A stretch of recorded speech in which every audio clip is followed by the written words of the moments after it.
Notre choix de la rédaction, je vous le disais tout à l'heure dans les titres du mercredi, porte cette semaine sur l'allaitement maternel. L'OMS recommande l'allaitement exclusif jusqu'à l'âge de 6 mois. Des conseils loin d'être suivis en France, autour de 70% des femmes allaitant à la sortie de la maternité et la Normandie tout en bas du classement des régions avec moins de 60%. Nous verrons dans un instant pourquoi avec notre invitée Célia Levavasseur, pédiatre à la maternité du Belvédère à Mont-Saint-Aignan, près de Rouen. Mais tout d'abord, parole à de jeunes mères rencontrées par Karima Saïdi, Stéphanie Letournel et Alexis Molina-Mounier à l'unité Kangourou, l'unité des prématurés de l'établissement.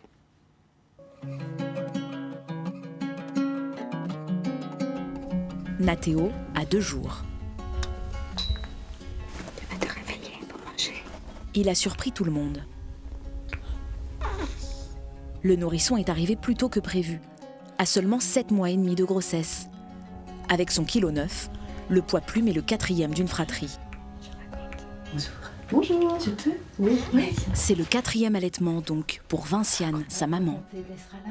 Comment ça se passe pour les mises au sein? On voit qu'il réclame, mais que quand je le mets au sein, il n'arrive pas spécialement à bien attraper.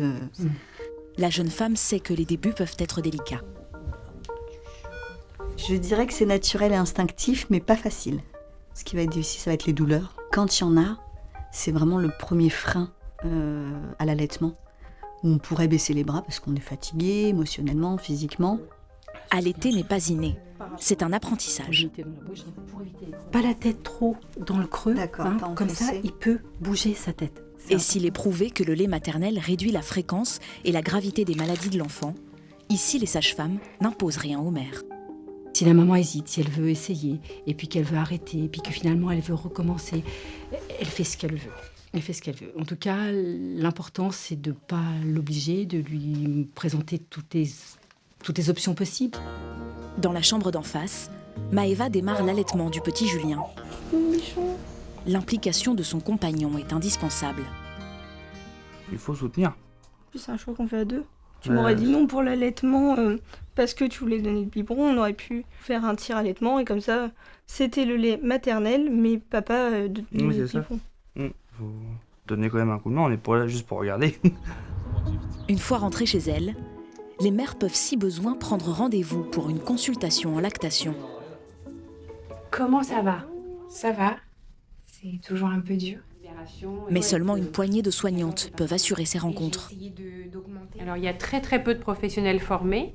Moi, dans mon cursus de pédiatre, j'ai jamais eu de cours sur l'allaitement. Donc j'ai fait un diplôme supplémentaire d'1 an. C'est pas étonnant, nous sommes dans le pays du biberon. C'est culturel chez nous de donner le biberon. Manon Forck a justement suivi une formation de consultante en lactation.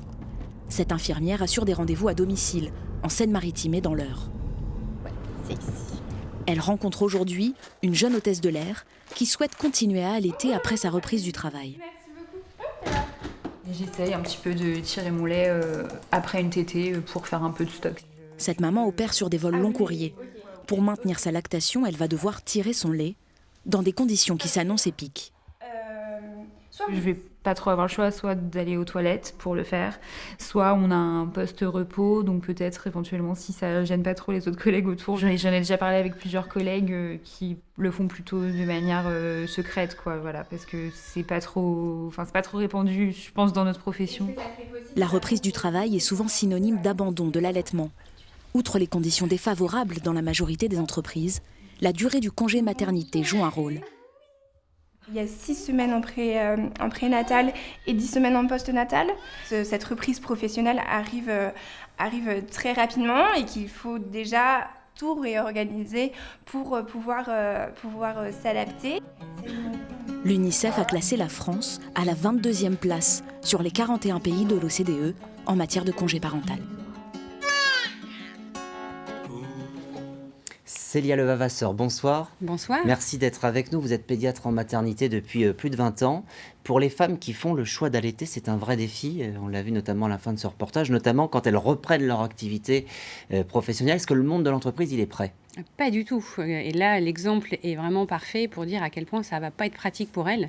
Mais il y a aussi des conditions difficiles quand on travaille au bloc opératoire, dans un endroit stérile. Et donc, c'est vraiment compliqué. Alors, j'aime bien dire aux dames, mais est-ce qu'il y a des gens qui fument là où vous travaillez ? Et souvent, elles me disent que oui, il y a des gens qui fument, et les gens qui fument, ils arrivent à aller fumer. Donc on pourra aménager des espaces, en gros. On pourrait trouver le temps, on pourrait trouver le moment. Et puis, il y a des lois, normalement, on a le droit à 1 heure sur notre temps de travail non rémunéré, sauf non rémunéré, sauf certaines entreprises, notamment la Matmut à Rouen. Il y a certains endroits qui ont valorisé cette heure pour tirer le lait ou aller donner le sein dans la crèche ou au bébé si la nourrice n'est pas trop loin. Alors il y a aussi des pressions de la société, je pense notamment aux hommes. Vous leur trouvez leurs femmes rien que pour eux, ça a des incidences pour certaines mères ? Alors, dans un sens comme dans l'autre, il y a des papas qui veulent en effet avoir accès au sein de la femme, à leur jouet habituel, puisque dans notre pays, les seins sont un objet sexué, ce qui n'est pas le cas ailleurs. On est tous des cultures différentes. Au Japon, c'est l'arrière du cou. En Afrique du Sud, c'est l'arrière des fesses. Chez nous, c'est les seins. C'est les seins. Nous avons le sein est le plus représenté dans la publicité. Donc, il y a des papas qui ne sont pas prêteurs du tout. Et puis, il y a aussi des papas qui obligent les femmes à allaiter, alors que c'est quand même le corps de la femme et c'est son choix dans les 2 cas.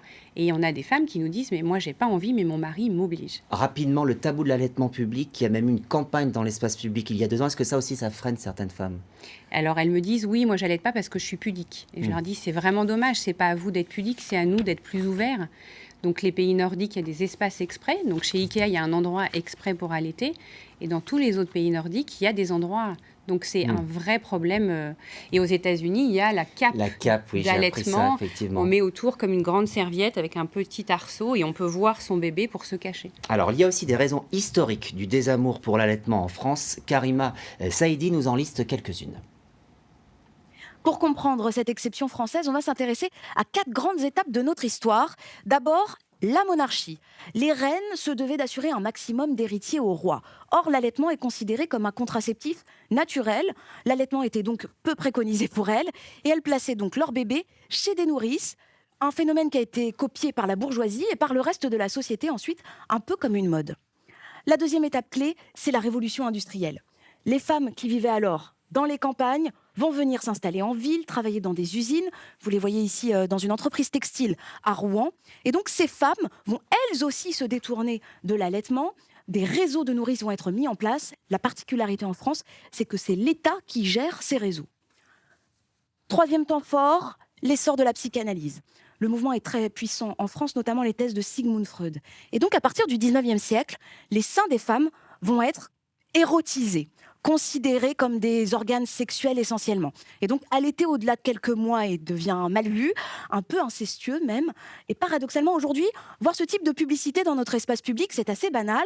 En revanche, voir ce type de pratique dans notre espace public, c'est tabou. Et puis enfin, le dernier temps fort, c'est l'arrivée du féminisme, porté en France par Simone de Beauvoir, un féminisme égalitariste. Elle a écrit dans Le Deuxième Sexe, « L'allaitement est une servitude épuisante ». À partir de ce moment-là, la femme allaitante, ce modèle, est complètement rejeté. Et puis une explication bien normande également, vous nous la donnez, Célia Levavasseur. Alors donc la Normandie est une des pires régions. On a 2 explications possibles. C'est des explications. On n'est pas des bons donneurs d'organes, on ne sait pas pourquoi, les Normands. Donc il y a des choses on ne sait pas expliquer. Mais on peut imaginer que le fait d'être loin des pays qui, eux, allaitent bien, les frontaliers, donc l'Italie, l'Espagne, tous les pays frontaliers, eux, ils allaitent plus que nous. Et nous, on est très, très, très loin de ces pays-là, la Normandie. Et la deuxième raison, c'est que depuis des siècles, nos vaches sont réputées pour leur lait extraordinaire et que quand on a du lait bien nourrissant et qu'on n'arrive pas trop à allaiter, c'est tentant de donner un biberon. Merci beaucoup Célia Levavasseur pour votre expertise ce soir dans le choix de la rédaction, et je signale au passage votre 3e livre qui va sortir prochainement en janvier 2025 entièrement consacré à l'allaitement.